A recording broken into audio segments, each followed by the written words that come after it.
Hari Om and good morning, my dear children. Welcome back to the fascinating world of English literature. Today, we shall analyze in detail the poem My Mother at 66, written by Kamla Das. Now, let's look at the lines one by one. First, we shall see lines 1 to 10. I shall read the lines for you. Driving from my parents' home to Cochin last Friday morning, I saw my mother beside me, doze, open mouthed, her face ashen like that of a corpse, and realized with pain that she was as old as she looked. Now, for the explanation. The poem is, as you can see, not divided into stanzas. It's a single thread of thought that runs through one long sentence. So let's divide them into meaningful segments for better understanding. Okay? The poet begins by recounting her trip by car to the Cochin airport on a Friday morning after spending a few days with her parents.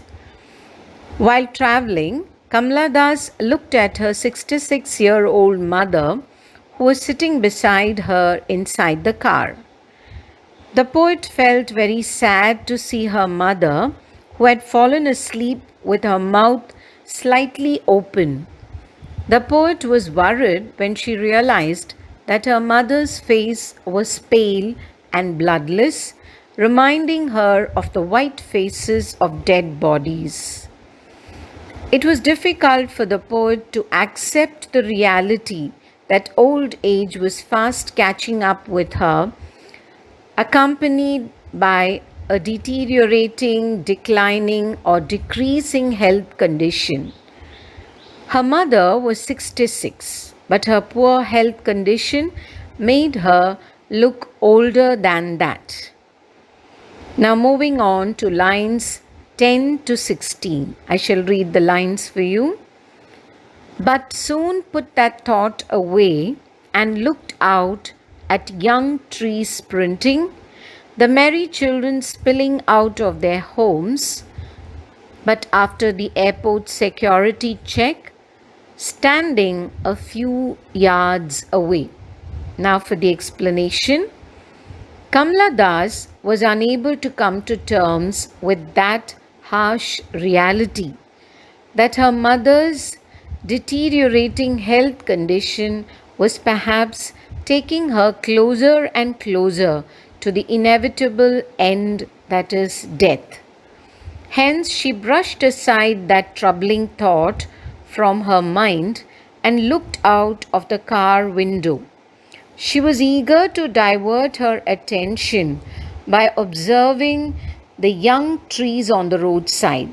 The car was speeding by, and by way of relative motion, it seemed to the poet that all the trees she could see were all running at a greater speed.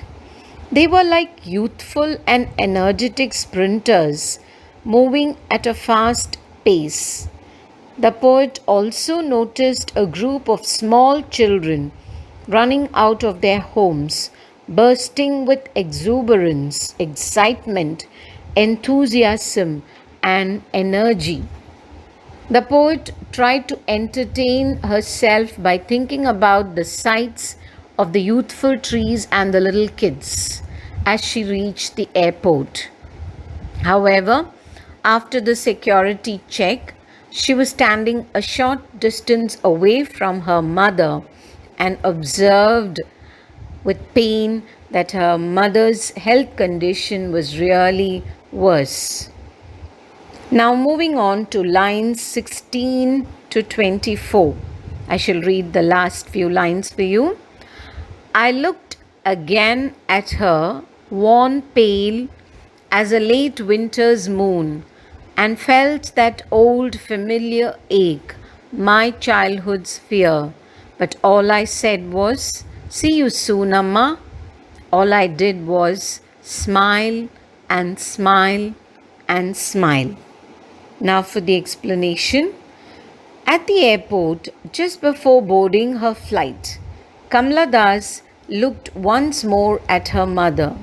Just as before, her mother appeared very pale and insipid. Then the poet compared her mother's face with the waning moon during the last spell of winter. I hope you all know what is waning and waxing of the moon. During the waxing of the moon, it grows bigger, more brilliant, and more lustrous, while during the waning period, it becomes smaller and loses all its radiance and luster.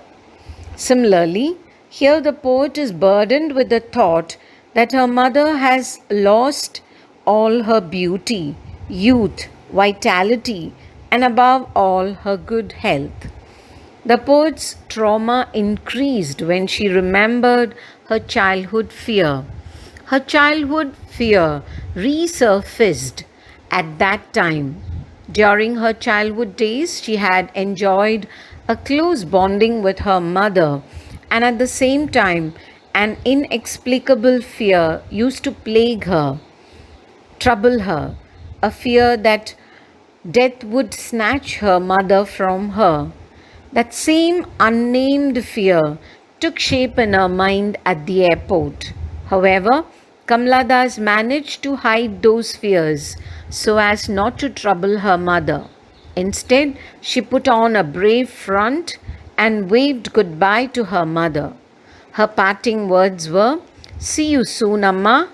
She smiled at her, giving her a reassurance that they would be seeing each other soon. The poem ends with great sorrow, agony, and pain swelling inside the poet, while she managed to retain a prolonged smile on her face. Yes, children, we have come to the end of this detailed paraphrase of the poem.